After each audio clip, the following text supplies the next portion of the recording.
The Agenda with Steve Paikin is made possible through generous philanthropic contributions from viewers like you. Thank you for supporting TVO's journalism. Tonight, how misinformation about the Russia-Ukraine war made its way to the White House. Then, federal Liberal leadership candidate Karina Gould makes her case for why she should be Canada's next Prime Minister. And the presenter behind TVO's Digging for Britain stops by to explain how archaeology can answer some of life's biggest questions. That's all ahead on The Agenda.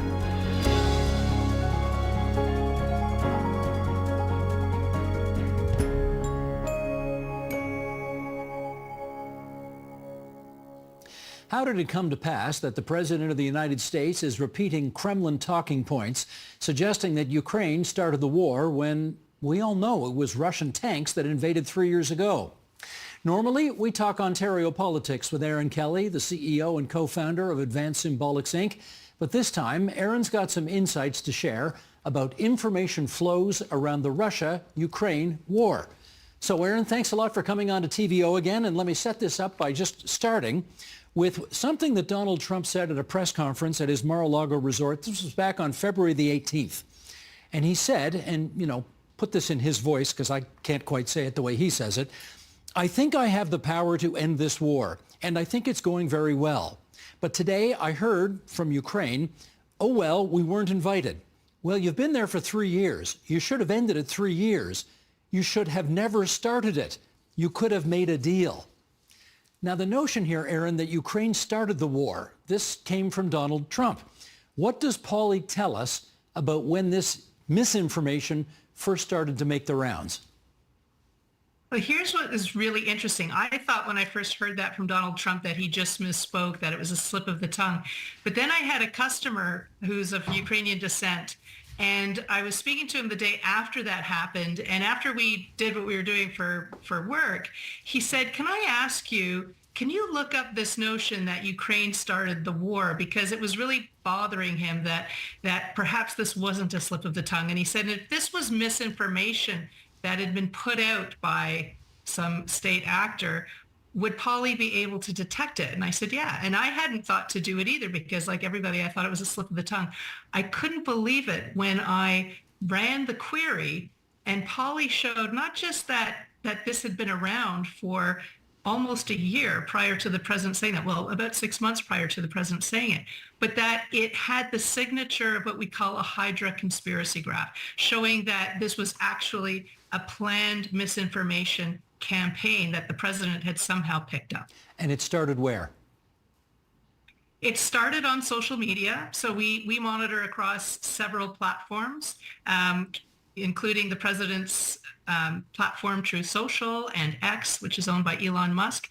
And we saw it in the beginning of 2024, and I just monitored it for a year. It had very small signature, and we saw it starting with fringe groups, which is often how misinformation campaigns start, and then eventually they infect the general population, and that's when you have to be really concerned. Which countries in particular have kind of picked up on this notion that Ukraine started this war? Well, we were monitoring North America, so Canada and the United States, and we really saw in the United States, which is interesting.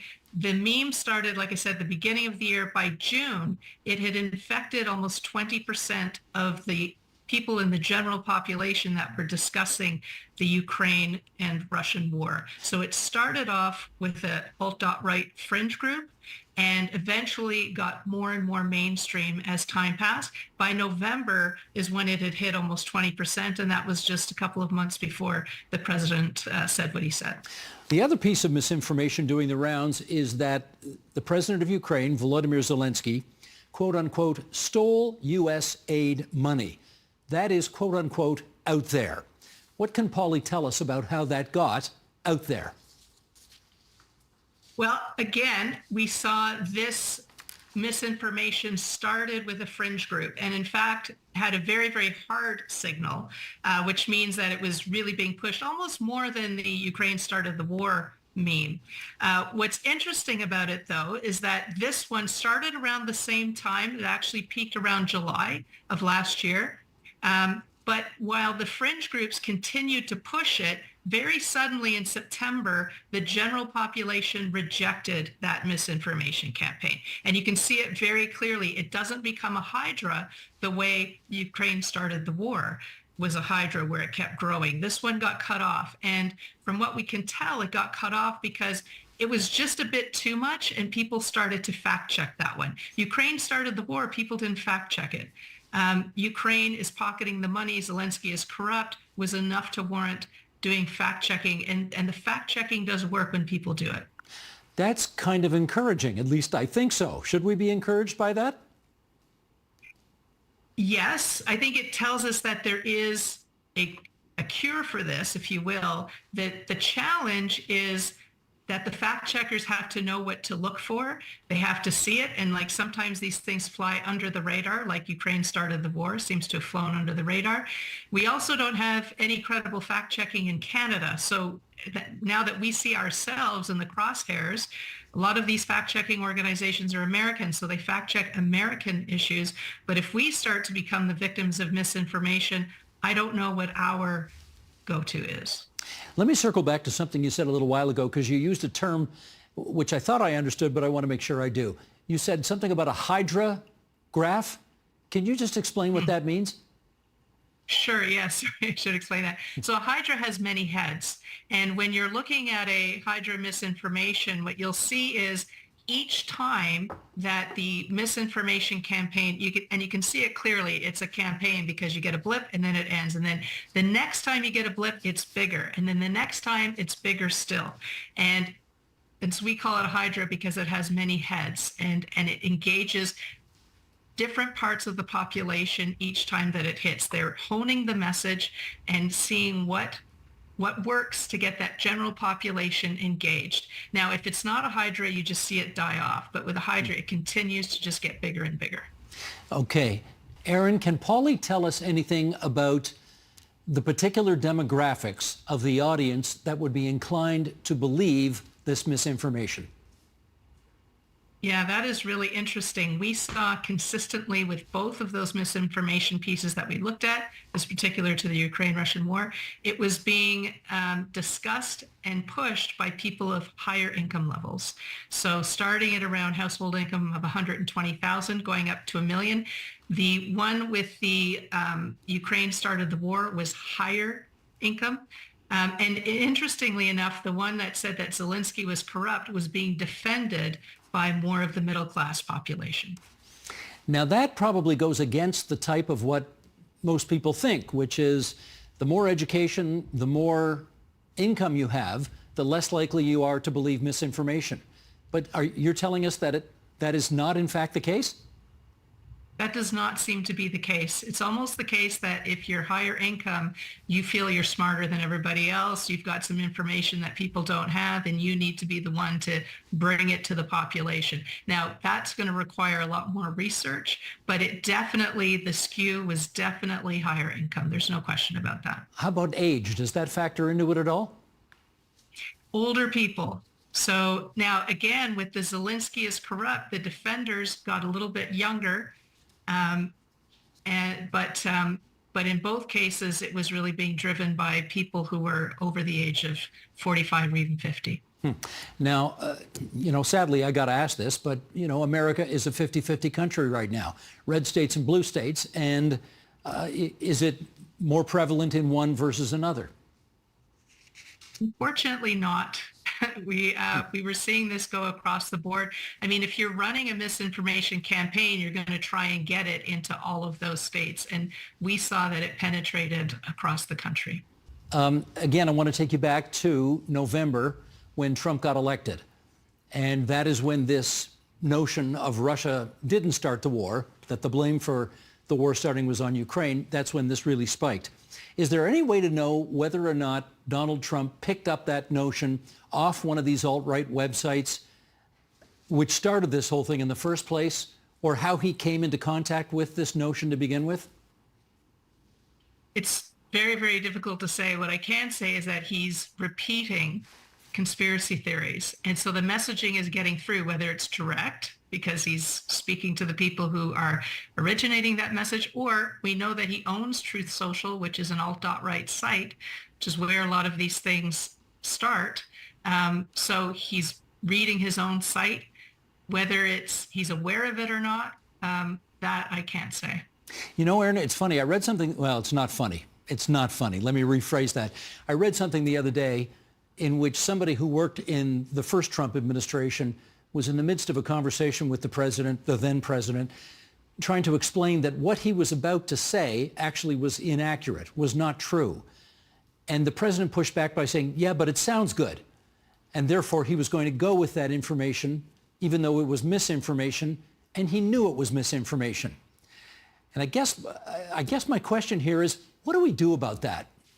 Well, we're always running tests to see what we can do about that. How can we get people to fact check what the president says? Now, the good news is the general population is learning to do that. That's what I'm seeing. I don't think you're ever going to get the alt.right or the MAGA or people who are just drinking that Kool-Aid to do the fact checking, though, even though that group says, because I ran it, which fact-checking organizations do you believe? They don't believe all of them. Some of them they think are being run by the liberal media, but they do believe some of the fact-checking sites. So making sure that if you're a person who is seeing this type of information on your feed, keep bringing in those fact-checking sites, make reference to them, provide the link in your posts so that the people around you can see, hey, we have fact-checking sites, please look at it. Because we do find that that's what works best. I mean, we saw it again the other night when the president gave that joint address to Congress, and he mentioned something like America has given $350 billion of aid to Ukraine with no strings attached, and we don't know where most of it's gone. Now, those were two incorrect statements. It is not $350 billion in aid. It's half that. And they actually do know where it's all gone. It hasn't just disappeared. So that's the president in front of a national audience on all the networks, in front of a joint sitting of Congress, putting forward something that is just blatantly misinforming the public. What do we do about that? Well, it's not just that it sounds good when he says it. When you look at this misinformation, part of what was happening with, for example, the Zelensky, that he's pocketing the money, there were video clips that went along with that misinformation. And of course, Mr. Zelensky, English is not his first language. So he was asked, and who knows if this was part of the setup in the beginning, but he was asked, what happened to all the money the U.S. gave you? And he gives an answer that is, it wasn't that much money, or, it wasn't all cash, or, the cash was spent. If you're taking it out of context, because of course not all of the aid was cash. Some of it was in equipment. Some of it was in other supplies. So that's what he's saying in this clip. But if you're just looking at this isolated clip on social media and you're saying, look, even he admits he doesn't know where the money is, it reinforces. And if you don't go and look and understand the context by doing a fact check, you hear what the president says, you go online, you see this clip by Zelensky, and you say, because all of these things, honestly, they have things to back it up. It's partial information. So they give you some parts that are true. This is not deep fake. This really is a clip from Zelensky. It's just that it's taken out of context and you're not given the whole story. Well, I got to say, this is sort of a little bit encouraging that with a little effort on our parts, we can do something about this. But on the other hand, deeply distressing that we have to and live in this kind of age. Erin, thanks a lot for joining us. Much appreciated. Thanks, Steve.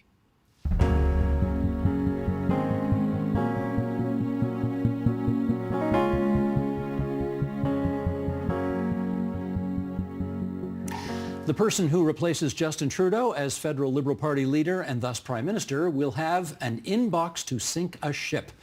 From the cost of living crisis to our fractured relationship with the United States to the question of whether the Liberals have a shot to win the next election. Is Karina Gould the one to meet the moment? Karina Gould is the MP for Burlington and hopes to become just the second woman and first millennial to become Prime Minister. And we welcome her to our studio. It's great to have you here. Thanks for having me. You've been on this program many times, but first time in the studio. Yeah, So it's about time. Well, let's ask the obvious question off the top. What is your unique offering to Liberals that they should vote for you? Well, first of all, I'm really proud to be a Liberal. I'm not running away from our agenda. I'm proud of the things that we have done. And my big difference with the other candidates is my focus is all about people. I'm a grassroots politician, and my job as Prime Minister, if I'm chosen on Sunday, is to make sure that everything I do is focused on Canadians. And I've always been someone who's been engaged in my community, and I'll do the same thing across the country. The conventional wisdom suggests that well, I was going to say you, but all of you should be running away from some of the Trudeau record because obviously he was very unpopular by the end. Do you not feel a need to do that? Well, I think there are points that we should recognize where we didn't do well and where we need to make changes. But I'm not going to run away from things like the Canada Child Benefit or from childcare. I'm not going to run away from being a Liberal. Liberals don't win elections by being conservative light. We win when we're true to our values and we have a clear proposition for Canadians. But I will acknowledge that particularly when it comes to, as you mentioned in your opening, the cost of living crisis, I don't think we did enough. And I don't think we were listening to Canadians and we heard them. And Canadians certainly felt that way. And I think they expressed that in their displeasure with our government at the time. So what more would you do? Well, I've got some big ideas in terms of how to tackle the cost of living crisis. The first one is that I'm proposing a temporary cut to the GST from 5% to 4% for 1 year. This will save Canadians on average $700 to $750 a year. And then we'll review that in a year to see if this is something that we make permanent on a go-forward basis. But this will help particularly lower income and no income Canadians who spend more of their revenue on essential items and on the GST. I'm also proposing a very ambitious housing plan that would look to end homelessness, build housing on an industrial scale, and get first-time buyers into the market. And then I'm also proposing to modernize our social safety net in Canada. Our social safety net was designed 80 plus years ago. It's not fit for purpose in 2025. We need a system that is going to meet people where they are in 2025 and be here for the next century. The deficit for the Government of Canada, I believe, is about $60 billion in the red right now. What would your program do to that? Yeah, so all of these measures are things that will help Canadians make ends meet and that will also help with economic growth. I'm also proposing to ensure that I guess it's an ambitious plan to create 1 million new entrepreneurs in Canada and create a business environment where Canadians can not only start businesses, but they can grow them and they can thrive in Canada. So I think we need to have more economic growth, but I'm not going to look at Canadians and tell them I'm going to balance the budget in 3 years or eliminate the deficit, in a very quick period of time, because what that means is cuts. And at a time when we are facing this extraordinary economic impact that could be arising because of the tariffs that we're facing from Donald Trump, we need to ensure that the government is there for Canadians, businesses, and industries. Mark Carney has said 3 years, operational balance in 3 years. Doable? No. I don't think it is. And I don't think it is something that we should be telling Canadians that we're going to do unless there's a lot of cuts that are coming. I mean, and that's the only way that you would be able to achieve that. He and others have talked about, we need to grow the economy, we need greater productivity. I agree with all of that. I don't think we can achieve that in 3 years to meet the operational deficit that we have right now. So let's be clear and transparent with Canadians. I believe in fiscal responsibility. I believe in working towards balance. I'm just not going to do that in a way that is going to hurt Canadians. He said 3 years. You obviously disagree. What's your time period for balancing the books? I'm not going to put one on right now because, again, if we are in a position where we have to use the fiscal firepower of the government to provide income supports to the potentially 1 million Canadians who might lose their jobs as a result of these tariffs or get businesses and industries through this time, I have no doubt that as Canada, we will come out victorious when it comes to this trade war with the United States. But I want to ensure that we have the good jobs for Canadians to go back to when that does happen. So we're in what could be a very significant crisis right now. So I'm not going to say to people, here's when I'm going to balance the budget, when we need to make sure that we are supporting Canadians to get through this. Okay. There seem to be basically two different kinds of elections. There's sort of more of the same and time for a change. The province of Ontario obviously just had a more of the same election. Yeah. You always hear that federally it's time for a change. And the question is, would your leadership of the Liberal Party represent adequate change if that's the mood? What do you think? I do. I mean, that's one of the reasons why I'm running. I represent something different. I'm not going to run away from the good things that we've done. But what I'm saying to Canadians is that I'm also not too proud to acknowledge where we went wrong. And, my pitch to Liberals and to Canadians is like, let's not throw the baby out with the bathwater. Let's keep the good things that we've done for Canadians. But my job as Prime Minister is to listen to Canadians, to understand what they're going through, and to make sure that I'm putting forward policies and programs and laws that make a difference for them in their lives. You obviously think you're the best choice for your party. Do you think Mark Carney is the wrong choice for the party? I think that all 4 candidates in this Liberal leadership race are great candidates. And I think whoever we choose will be a good leader for our party. Do I think I'm the best candidate? Absolutely. But at the end of this race, we're all going to come together, be Team Liberal, and make sure that we put forward the best team for Canadians and deliver for Canada. The Liberal Party, as you know, tends to have a business wing and a social justice wing. Yeah. You seem to be coming from more of the social justice side of things. Mark Carney clearly comes from more of the business side of things. The business wing of the Liberal Party, it could be argued, has basically been sent into the desert for the last 10 years under Justin Trudeau. Do you think your party needs to rediscover its business roots?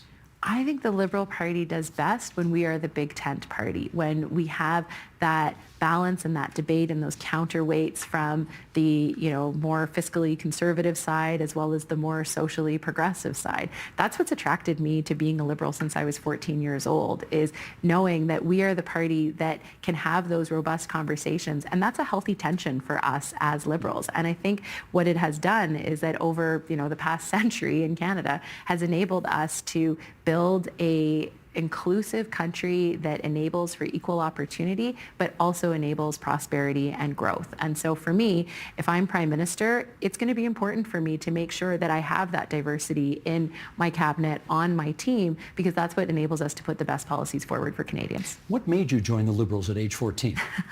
Well, that was the age you're allowed to join a political party in Canada. So I was, people wait for like 16 when they can drive. I was waiting to be 14 so I could join a political party. I joined the Liberal Party because what I know and saw as a young person was that Liberals fight for Canada and they fight for Canadians. And for me, that became very clear when I was watching the results of the Quebec referendum in 1995. And I was young, but I remember sitting on the living room floor with my parents and feeling this deep anxiety for what was going to happen to my country, right? I didn't really understand everything that was going on, but the sense of anxiety was palpable.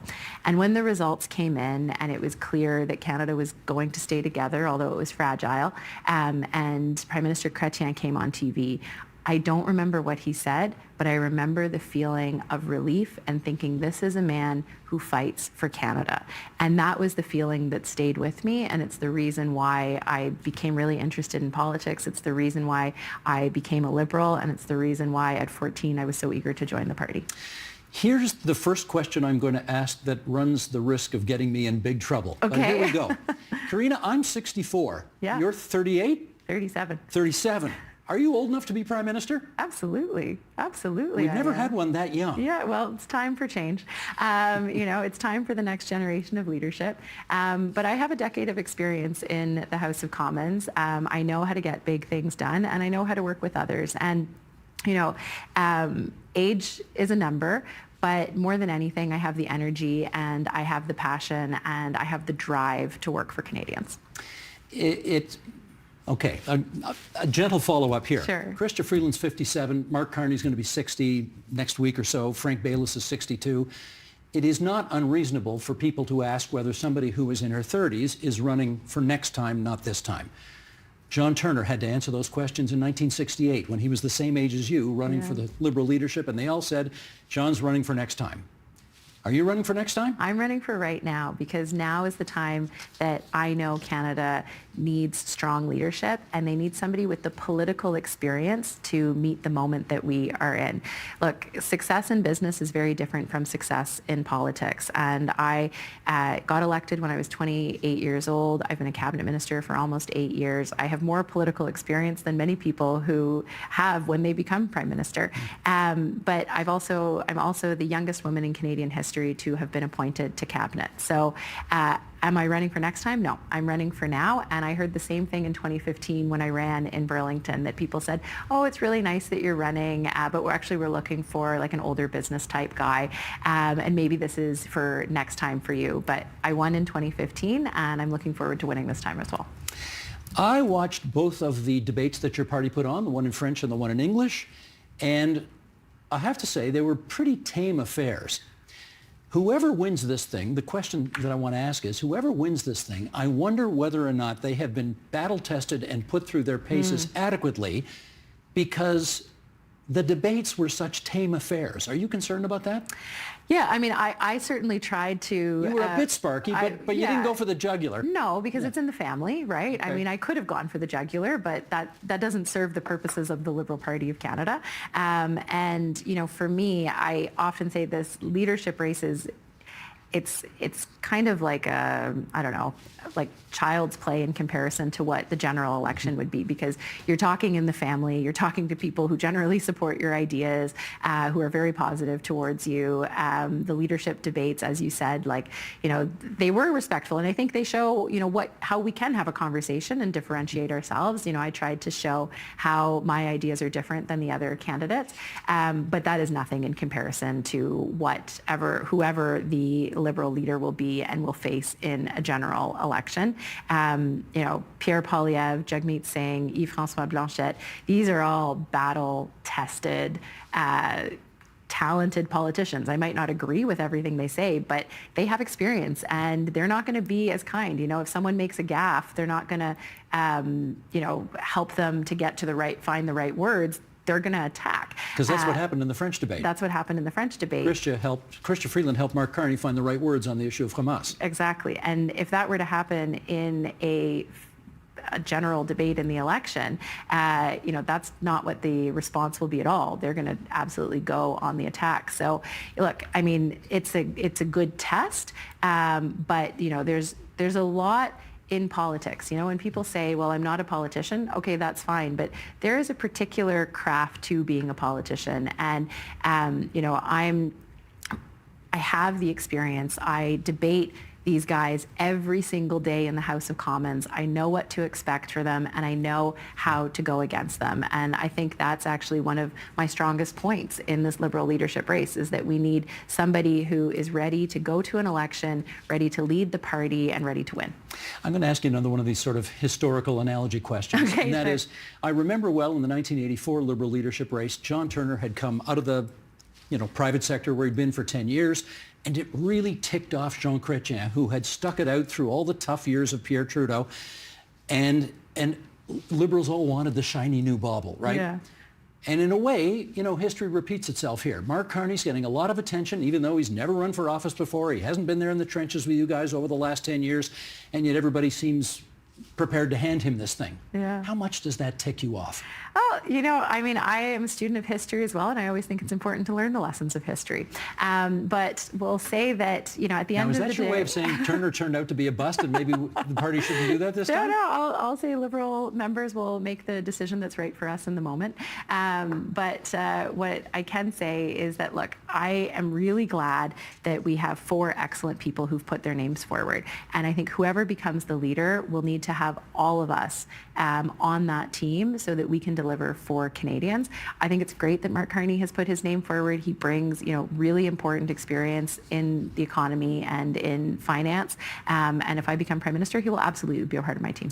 If you become Prime Minister, how long will you wait before you give the Canadian people a chance to judge your mandate? Well, definitely not longer than October. But what I can say is that if I become Prime Minister, I'm going to make the decision that is best for Canadians in the moment.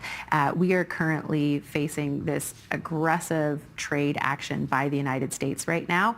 I'm not sure that the energy of Canada should be focused on an election while we need to be defending our country.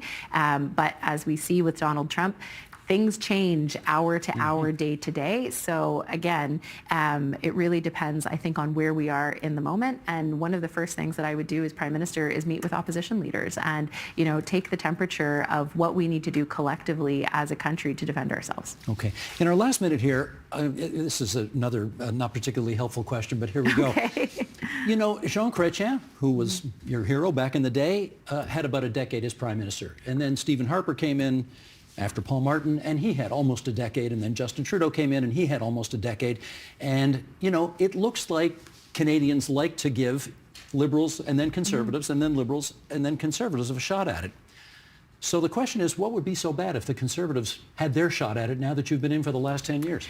Well, I think if it was more of the traditional Conservative Party, it might not be so bad. But Pierre Poilievre and this iteration of the Conservative Party of Canada are not that. I mean, they are pretty extreme right-wing. Pierre Poilievre, his idol is Elon Musk, and he's trying to emulate Donald Trump. And I think what Canadians are seeing... He would certainly disagree with that. I mean, he's been very anti-Trump in the last couple of weeks. Oh, in the last couple of days, for sure. But before that, it's like you have whiplash with him because he was so pro-Trump and all of the things that they were doing in the United States, and now all of a sudden he's found this newfound love for Canada that he didn't have just a couple of weeks ago. You can't accuse him of having a newfound love for Canada. He loves Canada. Come on. Yeah, sure. But he has a very different vision of what Canada should be. Okay, and it is much more akin to what we're seeing of this brand of the Republican Party in the United States than it is to the traditional brand of the Conservatives in Canada. And I think when Canadians are looking at a leader in the upcoming election over the coming months, they're going to say,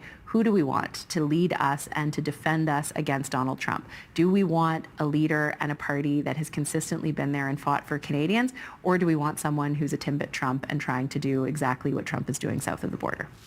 That's Karina Gould. She is a candidate for the Liberal leadership of the Federal Party and is the MP for Burlington, and we are grateful you spared some time from the hustings to come in and speak to us here tonight. Thanks for having me. Thank you.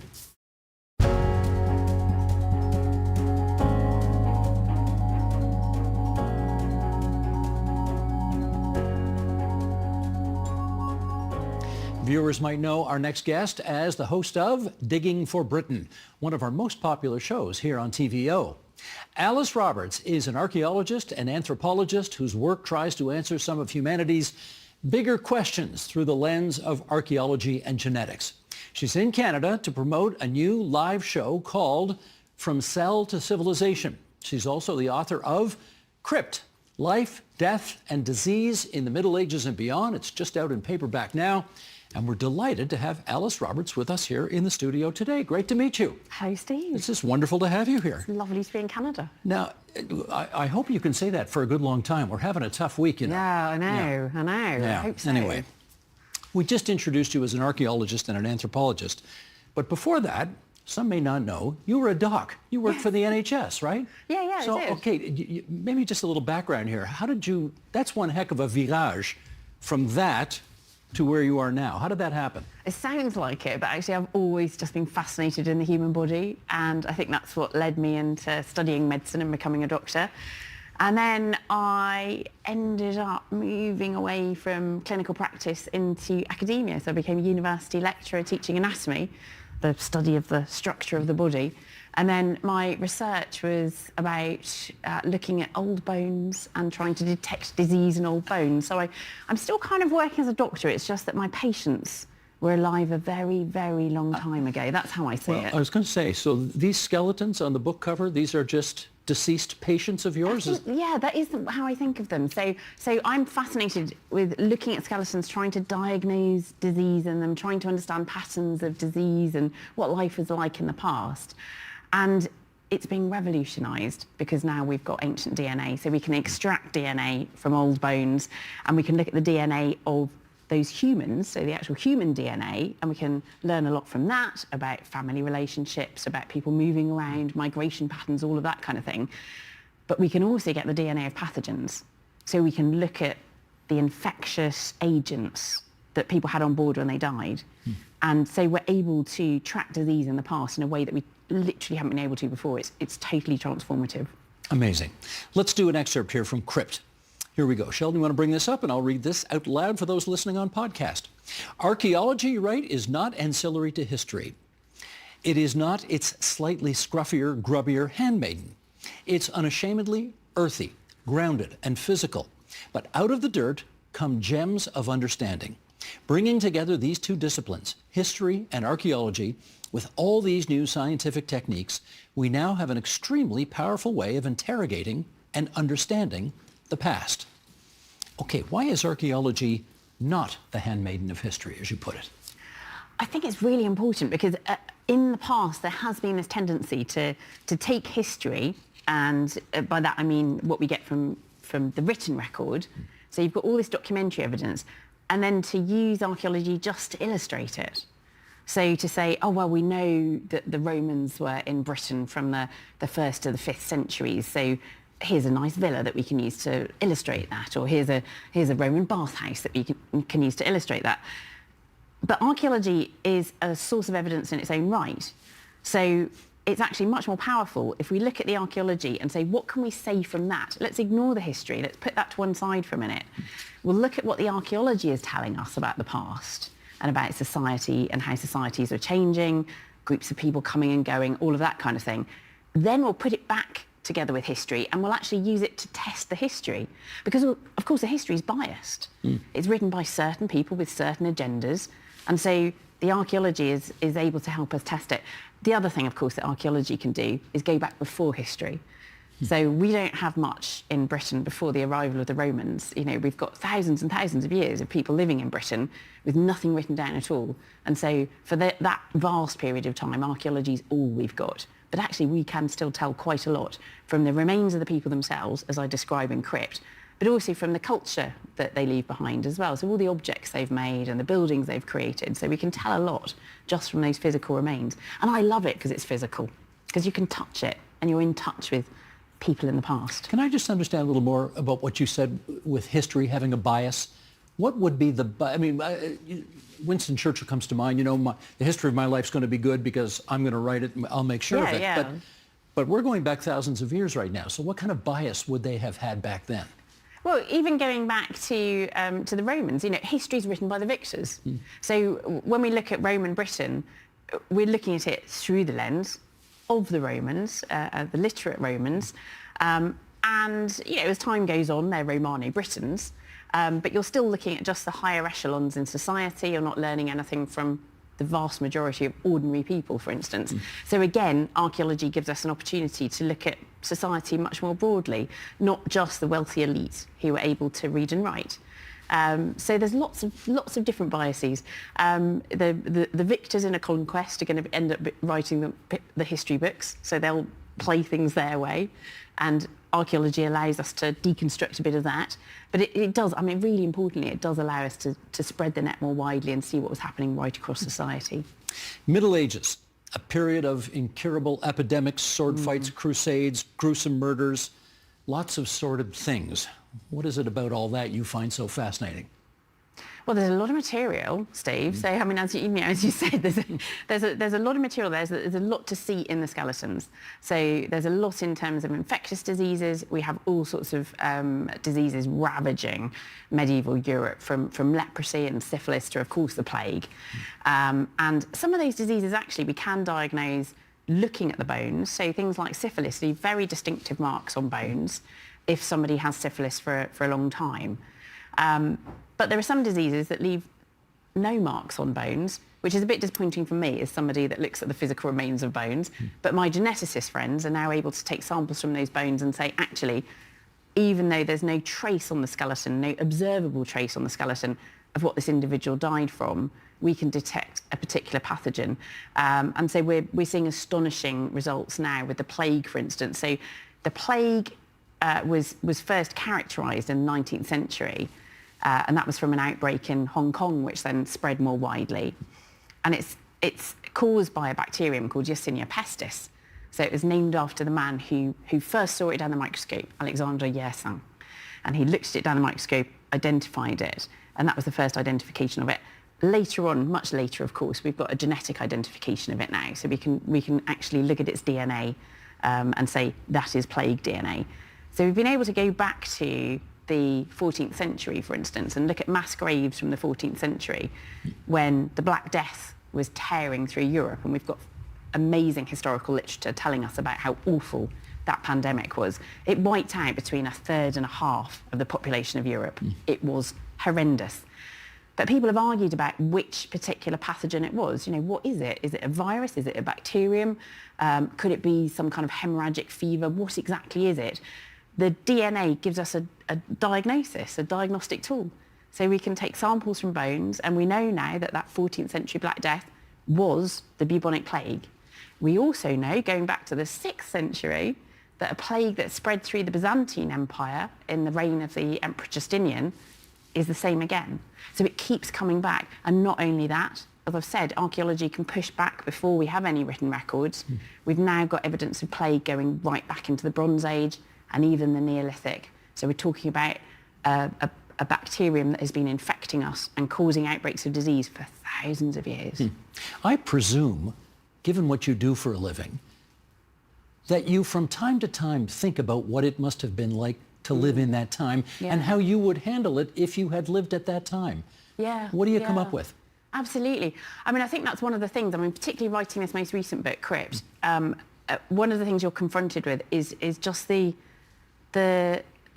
horror of living through those periods where you've got diseases like the Black Death, where you've got diseases like leprosy and syphilis, which are absolutely rife as well. And these, back then, were incurable diseases. Once you start to have symptoms of that disease, you know that you're likely to die, or that you're going to suffer some terrible consequences on the way, actually, with things like syphilis. You wonder how you would have survived it yourself had you lived at that time?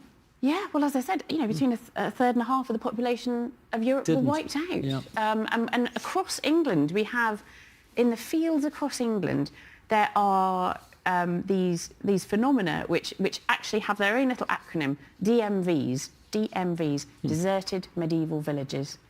And they've disappeared underneath the fields, and they're a kind of trace of that terrible depopulation that happened at the time. But of course, it wasn't just pathogens. There's all these awful pathogens, but at the same time, people are being awful to each other as well.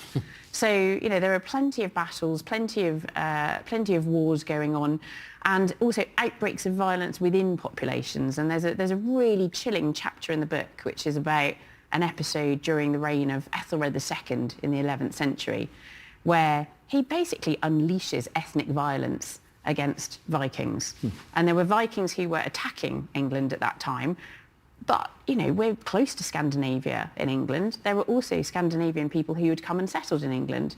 And Ethelred said, go and find those Scandinavian people, weed them out and kill them. And we know that happened. And we've actually got archaeological evidence of what we think is victims of that St. Brice's Day massacre in the 11th century. Archaeogenomics. Yeah. That's a new term to me. You want to tell us what that means? It is very new. Yeah. It's very, very new. So we've been talking about ancient DNA for a while. So DNA is the code of life. It's in all our cells. It's how our cells know what to do. It's how they know what to develop into when we're embryos and growing. They're basically governing our bodies and what they do. So we can look at genomes today, and we can learn things about genetics today by interrogating DNA. But we can go back to the past, and we can look at old bones, and we can actually take samples from old bones and get DNA from those. It's degraded, so it comes out in small pieces. So it's been an amazing couple of decades of work to get to where we are now, where we can assemble a whole genome from these tiny little bits of DNA, which you stack up until eventually you've got a whole genome. And actually, we've got ancient genomes now from thousands of years ago, and even tens and even hundreds of thousands of years ago. So it's almost like a new written record, because it is like writing. It is a code, but it's a new source of information from the past that we haven't had before. And the reason I talk about archaeogenomics is that it's not just looking at little bits of DNA now, as we've been able to do for a while. Perhaps just a little bit of DNA that we inherit from our mothers called mitochondrial DNA, or just looking at the Y chromosome DNA that men have. What we can do now is look at entire genomes. We're in the era of archaeogenomics, and it's starting to get really exciting because of that. It's starting to get exciting. Okay. Yeah, we're just at the beginning of something really quite profound, I think, in terms of the information we're going to learn. So to what extent is it helpful to understand things that we're dealing with today, COVID, H5N1, I mean, make a long, long list, to know about these things from tens of thousands of years ago? Yeah, I think it's really helpful, and I think I've always felt that about paleopathology. So the study of disease in the past actually helps us to understand diseases in the present. And particularly with infectious diseases, what it's doing is giving us epidemiology in the past. So it's allowing us to see how diseases have changed over time, over a very long period, and not just over the period where we've had these tools. So not just over the past few decades, for instance, but to be able to push it back centuries and centuries and centuries. And it's really important to be able to do that and look at, for instance, how, if we take the plague as an example, to look at how the plague has changed over time, because we're looking at evolution. We're looking at a pathogen which is changing, there are genetic changes in it over time, and we can see how those genetic changes might make it more virulent, for instance, and then you have that seeding an outbreak. So it's really helpful, I think, for looking at how diseases spread in the here and now, to be able to have that long view and to be able to track them in the past. Okay, get comfy, because I'm going to do a bit of a setup here. You have written a lot of, I mean, I've looked at what a body of work. Holy smokes, you've been busy. You've been busy. A lot of popular science books. The Incredible Unlikeliness of Being, very popular. We mentioned Digging for Britain, very popular show on this channel. Your new live show, which is not like a lecture, right? This is really going to be, this is a bit of theater, actually. Cell to Civilization. We're going to talk more about that in a second. What role do you think popular science can play in scientific literacy in an age of particular misinformation that we're living through right now? Oh my goodness, I think it's absolutely crucial. It is absolutely crucial. You've hit the nail on the head. I think that, we are being bombarded with information in a way that can feel quite overwhelming. And I think that information coming from trusted sources is more important than ever. And at the same time as having all this misinformation, we're also in a bit of a golden age in terms of scientists being able to directly communicate with the public. And that, I think, is it feels quite new. I mean, obviously, television has been around for a while, and we've seen lots of scientists engaging through the medium of television, which is a wonderful way of reaching out to people in their homes and talking to them and sharing information. But we've also got scientists out on social media, blogging, vlogging, sharing that knowledge, and actually not just pushing knowledge out, but bringing knowledge in, because it's really important for scientists to listen to people, to listen to people's concerns, to listen to people's own expertise about their own lives, and to be able to bring that into their science. So I think it's important to be able to share, to disseminate information, but it's also really, really important to have a dialogue too. And as you say, now more than ever, with all this misinformation and disinformation. Well, bingo, because how distressing is it to you that no matter how credentialed you are, and no matter how much work you've done and how on top of your research you are, there are going to be millions of people out there who, just because of what I just said, aren't going to believe a thing you say. How problematic is that today? Do you know, I think I go round and round about this.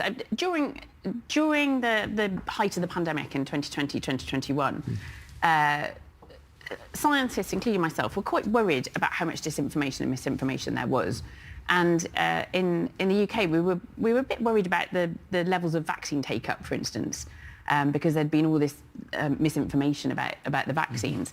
But then actually, when it came to it, we had really good vaccine take-up. What was it? So, God, I don't know off the top of my head. I think but we were 85 to 90% in Canada, which was not bad. Yeah, no, I think that's fantastic. But the States, it was 50%. Yeah. And so I think we're probably equivalent in the UK to Canada. So there'd been this kind of nervousness about the vaccines and about the take-up of the vaccines. But actually, when it came to it, it wasn't as bad as we thought it would be.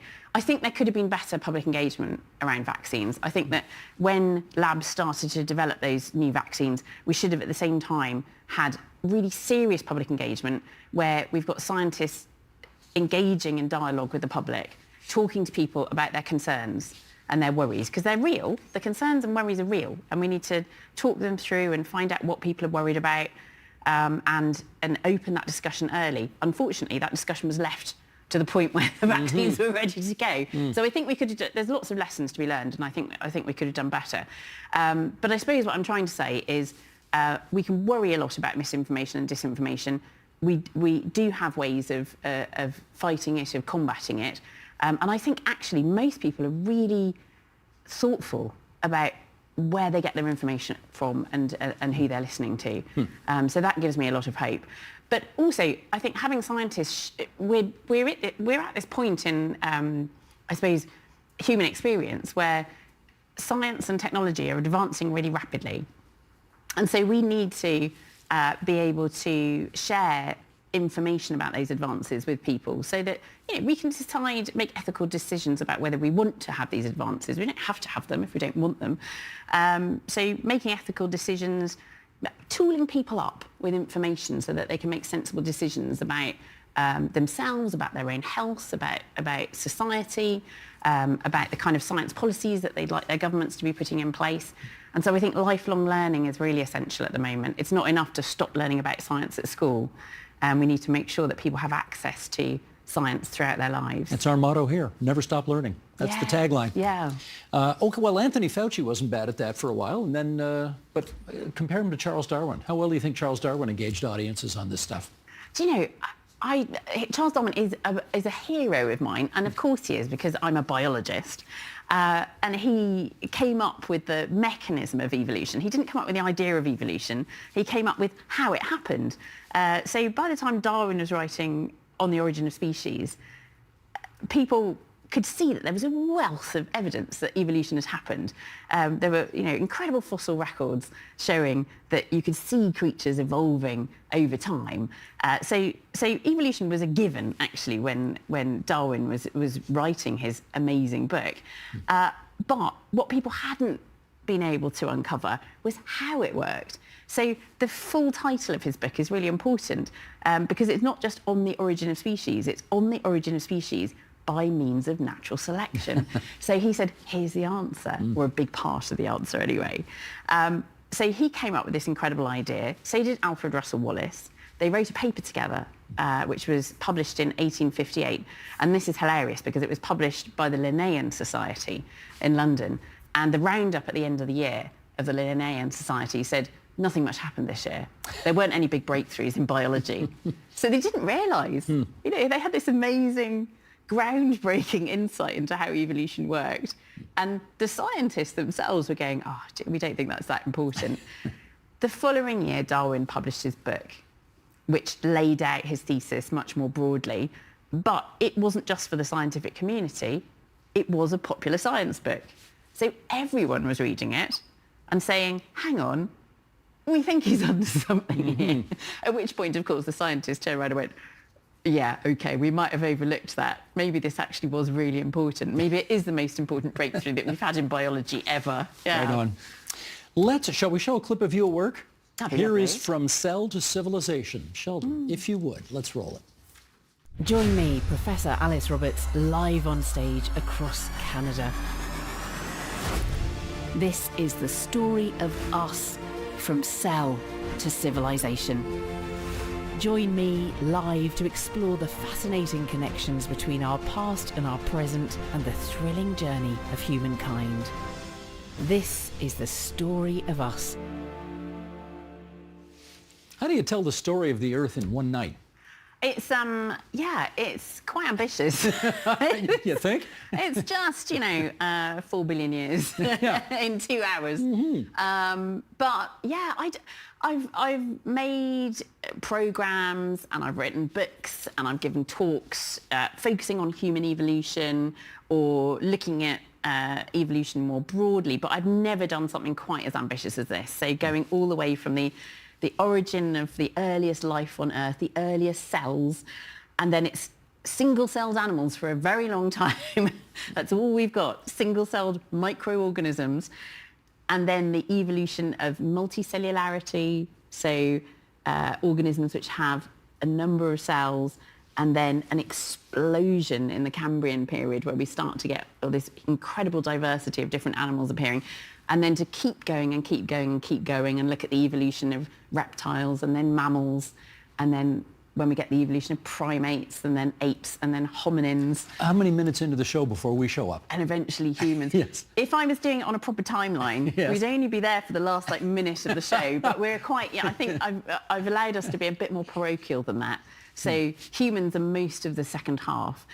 Because it's fascinating looking at, what makes us different. We're animals and we're apes, but we're different. What is it that makes us different? What is it that's made us so successful as a species? So I look at that and I end up with the origin of some of the world's most beautiful, glorious ancient civilizations. So yeah, it's ambitious, but I think I've managed to do it.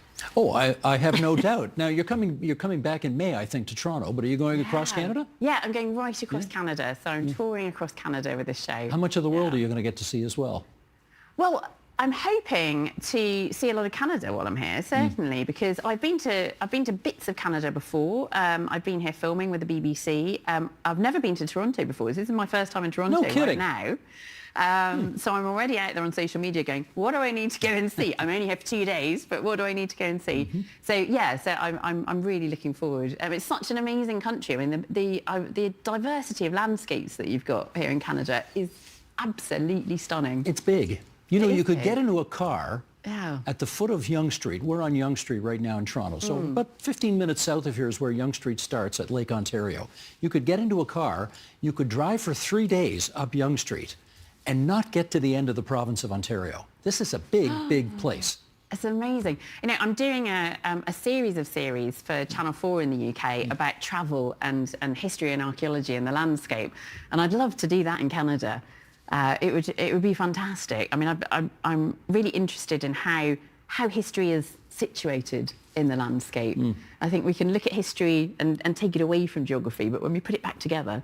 So maybe I'll have to come and do that. Maybe I'll have to come and make a travel and history show here. It's a marvelous idea.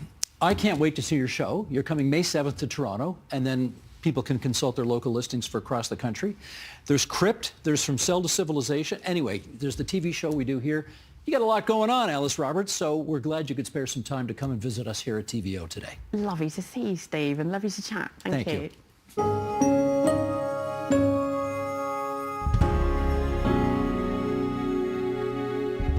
And that is the agenda for Thursday, March the 6th, 2025. Tomorrow, John Michael McGrath and yours truly discuss President Trump's tariffs and Premier Ford's response.